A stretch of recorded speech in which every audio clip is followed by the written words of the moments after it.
Assalamualaikum warahmatullahi wabarakatuh. Selamat pagi pemirsa, senang sekali saya Farid Hasan kembali menjumpai Anda dalam program Tawakal. Dan di Tawakal pagi ini kita akan mendengarkan kisah yang ternyata terjadi di lingkungan kita. Ya, ini ada seorang istri yang melakukan poliandri. Lalu apa yang melatar belakangi dari sang istri tersebut melakukan poliandri? Di studio sudah bersama kita Ibu Mirna. Assalamualaikum Ibu Mirna. Waalaikumsalam warahmatullahi wabarakatuh. Terima kasih Ibu sudah hadir di Tawakal dan mau berbagi kisahnya. Ya. Dan pemirsa, tidak hanya Ibu Mirna sudah hadir di studio bersama kita, Bapak Ustadz Muhammad Ziyad. Assalamualaikum Pak Ustadz. Waalaikumsalam warahmatullahi wabarakatuh Mas Farid. Terima kasih juga sudah hadir kembali di Tawakal pagi ini Pak Sama-sama Mas Ustadz. Farid. Ya. Dan pemirsa serta Pak Ustadz, Ibu Mirna ini dia datang ke kita, dia mau cerita kalau dia sudah melakukan praktik poliandri. Tapi katanya dia ada yang melatar belakangi kenapa dia melakukan itu. Baik, Ibu Mirna boleh langsung cerita aja apa yang bikin Ibu Mirna melakukan poliandri. Sebelumnya Assalamualaikum Pak Ustadz. Waalaikumsalam warahmatullahi. Pertama kali saya memang kenal dengan suami saya itu dari Facebook ya. Dunia online tahu sendiri. Ya. Saya ngejalanin itu layaknya seperti pasangan yang sedang jatuh cinta, kasmaran Pak Ustadz. Terus tahun kemudian saya diajak menikah. Ya. Kita menjalani rumah tangga baik-baik aja gitu loh. Tapi setelah anak dalam kandungan di usia 6 bulan, saya baru tahu kalau dia punya istri dan 3 orang anak. Irna, Iya mas. Mir, pijitin gue deh. Capek banget. Capek banget mas ya. Iya. Sini aku pijitin ya. Makanya Pak, kamu tuh kalau pulang jam malam-malam kenapa Pak? Mama kan kesepian di rumah sendiri. Kamu bisa nggak sih nggak ngedubel? Aku tuh kerja dari pagi sampai malam kayak gini, duitnya buat lo. Saya kok ngomong gitu sih mas? Kok dibilangin sama aku Udah pijitin begitu? aja. Oh, jadi selama ini kamu di Jakarta ada perempuan lain? Kamu nggak tahu kalau anak kita sakit? Mas, perempuan ini siapa mas? Loh, kamu nggak bilang kalau kamu tuh udah punya istri? Mas, kamu tega banget sih mas? Tapi istri ternyata. Udah, Siapa kamu? Aku ini istrinya Mas Dadang mbak. Tapi aku istri sahnya. Mas, tapi gimana mas? didengerin tetangga. Nggak perlu kamu jelasin. Aku mau hajar pelakor ini. Jangan. Kurang ajar.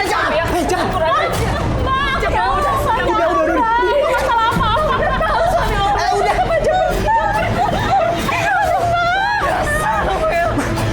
Udah. Kamu emang jahat. Iya. Iya.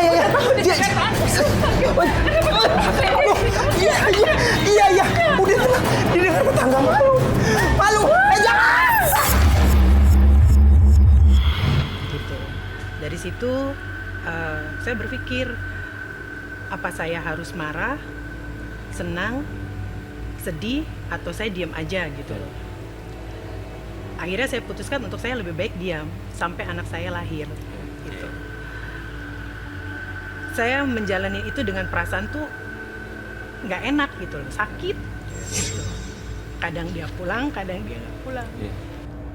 Akhirnya pas anak saya lahir, Iya. ada rasa di sini dendam, kesel, kecewa. Niat dalam hati saya, jangan cuma laki-laki yang bisa poligami, saya juga bisa poliandri.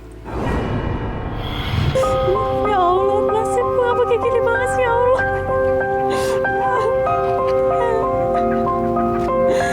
Tega banget sih mas.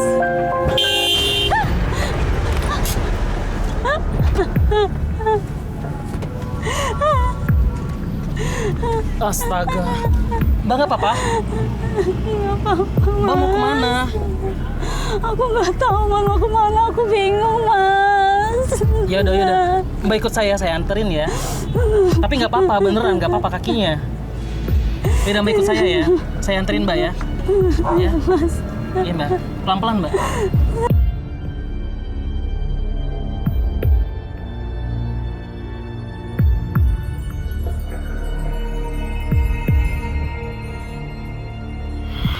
Seiringnya waktu, saya dapat kenalan ya seorang laki-laki, walaupun yang berbeda agama, tapi saya jalanin itu bahagia gitu loh. Dia banyak waktu buat saya, walaupun saya tahu suami itu juga sudah beristri gitu. Jadi kita sama-sama tahu. Oke, Ibu Mirna, ditahan dulu sebentar. Ibu Mirna memutuskan untuk poliandri karena kecewa dengan suami yang membohongi Ibu Mirna. Iya. Sebab saat ini di mana dalam Islam seorang suami, pada saat itu mungkin masih calon suami, Iya. ingin menikah tapi dia tidak memberitahu statusnya dia apa sekarang. Iya. Nah, di dalam Islam itu ada beberapa tuntunan cara mencari jodoh. Jadi cara mencari jodoh salah satunya itu adalah berkenalan, ta'aruf namanya. Kenapa ta'aruf menjadi penting? Kalau tadi Mbak Mirna sudah ta'aruf di dunia medsos, tapi penting juga di dunia faktualnya, dunia realitasnya, karena pernikahan ini akan menggabungkan dua kekuatan, dua keluarga. Pertama adalah kita bukan tidak menyelidiki, tapi kita ingin tahu apa sesungguhnya statusnya. Ini kan diketahui tadi itu kan, supaya bisa dideteksi secara dini. Dan itulah saya kira tuntunan ajaran Islam. Makanya kan antar keluarga saling mengenalkan, saling mengunjungi sebelum dilakukan pernikahan tadi. Nah, Islam memberikan perlindungan mengenai garis keturunan. Salah satunya garis perlindungannya adalah melalui pintu pernikahan. Dan ada perbedaan mengapa poligami bagi seorang suami dibolehkan menikah lebih dari satu wanita, dan perempuan tidak diizinkan menikah lebih dari satu suami. Jadi poliandri itu kan seorang perempuan menikahi laki-laki lebih dari satu orang. Kenapa tidak dibolehkan? Dan statusnya masih suami istri dengan yang pertama kan, masih sah ya? Iya. Jadi kalau laki-laki yang sudah beristri, kemudian menikah lagi dengan wanita, maka dibolehkan. Itu namanya poligami. Dan kalau tadi poligami, kenapa yang dibolehkan? Mohon maaf, kalau dua istri kemudian satu suami, kalau masing-masing punya anak, anaknya ini jelas nasabnya kepada siapa? Bin Ahmad. Yang B siapa? Bin Ahmad. Tapi kalau satu perempuan menikah dengan dua laki-laki, kalau Allah takdirkan dia punya anak, kepada siapa ini diatributkan? Karena kromosom yang pada diri tidak ada lebih dari itu. Lah karena itulah Islam jauh-jauh hari, ini namanya kalau dalam kaidah usul itu namanya syaddud dzari'ah, mencegah terjadinya hukum nanti yang kemudian menimbulkan mudarat yang lebih besar. Maka kemudian Al-Quran mencegahnya ini. Yang kedua, tadi Mbak Mirna ada muncul rasa dendam. Dalam pernikahan tidak diizinkan orang berdendam, dan status dendam itu diharamkan dalam pernikahan. Itu yang pertama. Yang ketiga, ada persoalan serius tadi yang dijelaskan oleh Mbak Mirna tadi, kemudian menikah dengan suami tadi yang beda agama. Di dalam Al-Quran dijelaskan sekali, tidak dibolehkan la tumkihul musyrikina hatta yu'mina. Tidak boleh perempuan menikahi laki-laki musyrik. Maksudnya non muslim tadi yang beda agama. Begitu juga seorang laki-laki menikahi dengan konteks tadi. Tapi kaitan tadi adalah tegasnya ada di sana. Jadi sesungguhnya ini memberikan perlindungan. Tapi kan selama 1 tahun itu perkenalan saya dengan suami yang pertama itu kan sudah jalanin selama 1 tahun, Pak Ustadz. Iya, enggak. Jadi tapi ternyata Mbak Mira kan sudah menjalani 1 tahun, tapi kan tidak mampu mengetahui siapa sesungguhnya laki-laki yang akan mau dinikahi kan? Iya, karena saya lihat dari KTP-nya itu bujangan. Kalau soal KTP ini tidak bisa selamanya. Jadi makanya kalau pada zaman Nabi dan para sahabat kan selalu kalau hendak menikah itu kan selalu ta'aruf lah. Lihat keluarganya itu bukan berarti kita mau menyelidiki lebih jauh, bukan. Ini apakah dari keluarga baik-baik apa tidak. Yang kedua, ini apakah tadi itu sampai pada mengetahui akhirnya statusnya, sehingga apa? Di kemudian hari tidak ada yang dirahasiakan di antara kedua calon mempelai tadi. Jadi sesungguhnya tuntunan seperti itu. Lah, Mbak Mira tadi 1 tahun berkenalan melalui medsos tadi, tidak mampu mengetahui sampai detail tadi, dan suami merahasiakan sehingga terjadi tadi. Yang kedua, suami tidak boleh melakukan kebohongan kepada calon yang mau dinikahi. Termasuk dalam hal tadi, itu kan membohongi bahwa statusnya sudah berkeluarga, tapi ternyata status di situ lajang, sehingga Mbak Mirna dengan merasa nyaman, wah ini berarti statusnya sama dengan saya, sama-sama lajangnya, berarti nggak ada beban di belakangnya, sudah menikah saja. Jadi ini Mbak Mirna melakukan kesalahan yang pertama tadi, tidak menyelidiki secara jauh tadi itu. Yang kedua, yang kemudian menikah ngambil poliandri tadi. Yang kedua, suami Mbak Mita yang pertama tadi itu juga melakukan perbuatan dusta namanya, membohongi calon istrinya sehingga merahasiakan statusnya. Ya mungkin keadaan saya pada saat itu memang benar-benar lagi Kasmaran. Jadi posisi saya tuh pada saat itu dia kelihatan baik banget gitu, dan kita pun beberapa kali ketemu, jadi tidak di medsos aja, jadi beberapa kali ketemu, tapi karena saya patokannya KTP tadi itu, Pak Ustadz. Saya berpikir ya masa dia mau nipu saya sih gitu, dan dia juga udah kenal ibu saya. Memang ibu saya sih nggak setuju, tapi saya pikir ya udah mungkin ini jodoh saya jalanin aja gitu. Jadi 1 tahun tadi itu kenalannya kan di tadi tuh ya di Iya, cuma di di ruang medsos sama dia medsos tadi, ketemu-ketemu kan? gini. Nah, gitu Intinya ya. gini Bu Mirna sih. Iya. Kita di sini bukan menyalahkan Ibu Mirna. Bukan, betul. Kita mau kasih pelajaran ke pemirsa di rumah. Mungkin aja nih Iya. ada yang salah dari Ibu Mirna adalah kurang lebih dalam, itu aja sih. Iya, iya. Kurang lebih dalam mengenal keluarganya. Kurang lebih hati-hati. Kurang lebih hati-hati. Nggak apa ini Ibu Mirna juga udah mau datang ke kita, artinya udah sadar, udah Iya. pengen berubah gitu kan. Nah kita juga pengen dengar lagi yang tadi itu nih Ibu Mirna nih, yang kita menarik adalah soal poliandrinya. Iya. Bahagia Ibu Mirna melakukan poliandri? Ya sebenarnya sih nggak bahagia ya. Iya. Cuman karena dari suami yang pertama juga perekonomiannya juga nggak ke aku juga, maksudnya nggak kasih nafkah.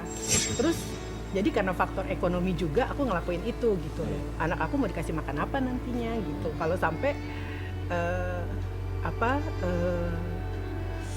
suami yang pertama tuh nggak nafkahi aku gitu loh Pak Ustadz. Jadi tuh di sini tuh emang bener-bener udah rasa kecewa, campur aduk, udah ditipu, nggak dikasih nafkah. Ya udah mau nggak mau, saya tuh berpikir saya harus bisa bangkit, harus bisa move on, harus bisa gimana caranya supaya anak saya tuh nggak kelaparan gitu. Jadi berbagai cara tuh saya lakukan gitu. Ya sampai kenal sama si suami yang kedua ini. Gitu. Dia bisa hidupin saya, dia bisa kasih perekonomian saya yang layak, yang bagus, yang cukup. Buat saya ya nggak ada salahnya gitu loh. Sini tuh sakit Pak, gitu loh. Bener-bener saya tuh pengen jadi istri yang baik, tapi kok diperlakukan seperti itu gitu loh. Bener-bener kecewa banget. Mohon maaf, yang suami kedua ini tadi bilang udah punya istri, betul? Udah. Dan dia pun juga tahu kalau aku juga sudah bersuami. Oke, ini kan berarti dua agama yang beda. Iya. Nikahnya di mana boleh tahu? Kita pada saat itu di kayak ustadz gitu juga sih. Oh, ada yang menikahkan. Gini Pak Ustadz, Mbak Mirna, mohon maaf pasti udah ngerti soal pernikahan beda agama kan ya? Iya. Ya mungkin ada beberapa pemirsa juga yang kurang paham soal pernikahan beda agama nih Pak Ustadz. Apalagi juga di latar belakangnya dari kecewa plus juga nggak berasa dikasih perekonomian yang baik sama suami pertamanya. Menurut Pak Ustadz gimana nih? Yang pertama tadi, ketika orang sudah menikah, suami itu memiliki beberapa tanggung jawab. Yang pertama, memberikan nafkah lahir dan batin. Tidak hanya batin saja, tetapi lahir. Tadi kan kebutuhan Mbak Mirna sebagai istri dan anaknya tadi, itu mesti harus dipenuhi oleh seorang suami. Yang tadi Mbak Mirna menjelaskan, dia sama sekali tidak memberikan atau tidak memberikan nafkah, maka berarti dia sesungguhnya sudah mengingkari.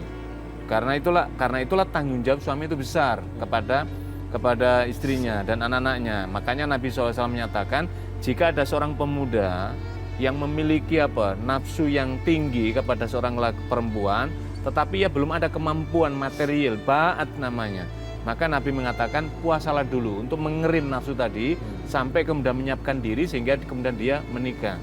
Lah ba'at ini para muhadis, ahli hadis menjelaskan, yaitu tidak semata-mata nafsu batin saja, tetapi juga memiliki kemampuan untuk memberikan nafkah.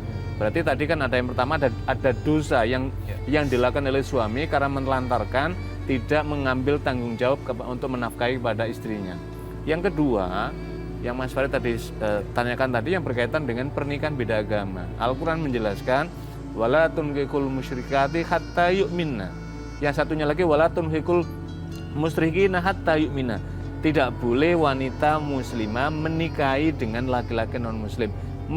Meskipun misalkan dia ketampanannya menarik atau harta bendanya mungkin ada harapan misalkan, atau juga sebaliknya Tidak boleh laki-laki menikahi seorang non-muslim meskipun kecantikannya memikat. Bahkan Al-Quran menjelaskan, lebih baik kamu menikah dengan seorang perempuan kendati pun dia hitam pekat tetapi dia memiliki keimanan. Apa maknanya Mas Arif? Ternyata kalau kita buka di dalam psikologi agama, pernikahan itu menjelaskan begini. Jadi awalnya memang orang jatuh cinta iya, tetapi nanti ketika dia punya anak 1, 2, cinta itu sudah menjadi dominan, kasih sayang. Dan pada saat itu akan muncul berikutnya lagi persoalan. Kan kita sudah banyak mendapatkan kasus-kasus para public figure yang menikah beda agama, awalnya memang luar biasa, tapi di kemudian hari ketika menyangkut anak, nanti ada perlakuan pada anak ini ikut siapa ini agamanya. Lah karena itulah masing-masing agama sesungguhnya telah memberikan proteksi dan penghormatan masing-masing tadi itu. Itu gunanya apa? Supaya tujuan pernikahan tercapainya sakinah mawaddah warahmah, ketenangan, cinta dan kasih itu tercapai. Kalau tadi yang disampaikan oleh Mbak Mirna belum tercapai itu karena tadi itu tidak. Jadi prasyarat dan dasar-dasar fondasi rumah tangga tidak terpenuhi tadi. Akhirnya dari situ saya tahu karena beda agama, makanya dari dia saya nggak mau ada anak. Bukan persoalannya tidak mau ada anak atau tidak, bukan persoalan di situ. Jadi persoalannya bukan karena mau punya anak atau tidak, tapi memang praktek ini tidak dibolehkan. Praktek ini tidak dibolehkan. Karena tidak dibolehkan, jadi ada pernikahan, maka kalau di dalam Imam Syafi'i itu ada sekufu itu tidak dalam makna budaya lain-lainnya, tetapi juga sekufu dalam makna agama. Gunanya adalah untuk memberikan penyemaian, karena dalam rumah tangga seorang suami itu adalah imamnya. Bagaimana kalau beda agama dia bisa menjadi imam? Tidak bisa. Imam itu tidak dalam makna memberikan nafkah lahir saja, tapi iman dalam makna adalah imam batin tadi itu, membimbing, mengajak, kebutuhan spiritualnya itu juga menjadi penting sekali. Inilah makanya Islam sesungguhnya Islam ini memberikan perlindungan kepada seorang wanita agar hak-haknya bisa didapatkan setelah kewajiban. Tadi kan Mbak Mira menyampaikan saya ingin berbakti tapi suami tidak. Ya tadi itu karena masing-masing belum adanya pemahaman tentang agama sehingga kemudian akhirnya tadi. Apalagi mohon maaf tadi Mbak Mirna mendasari ada ingin dendam, dia melakukan begitu maka saya nah, ini yang tidak dibolehkan. Sakit hati Ustaz. Betul ya, saya bisa memahami.